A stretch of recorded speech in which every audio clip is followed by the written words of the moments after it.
এবার সিরিয়ার সঙ্গে যুদ্ধে জড়ানোর হুমকি ইসরায়েলের। মধ্যপ্রাচ্যে আবারও উত্তেজনা ছড়াতে যাচ্ছে ইহুদিবাদী দেশ ইসরায়েল।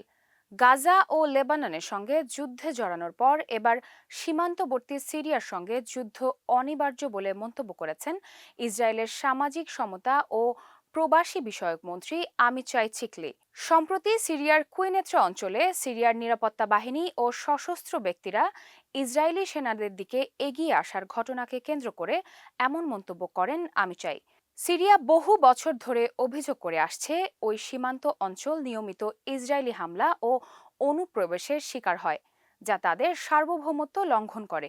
মঙ্গলবার কুইনেত্রায় ইসরায়েলি সেনা দলের সঙ্গে সিরিয়ার সাধারণ নাগরিকদের মধ্যে উত্তেজনা চরমে পৌঁছায়।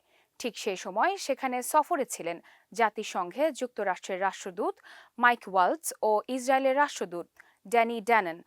যদিও দুই রাষ্ট্রদূত সরাসরি গুলি বিনিময় দেখেননি, কিন্তু তারা ঘটনাস্থল থেকে কয়েকশো মিটার দূরে অবস্থান করছিলেন, যা পুরো পরিস্থিতিকে আরও নাটকীয় করে তোলে।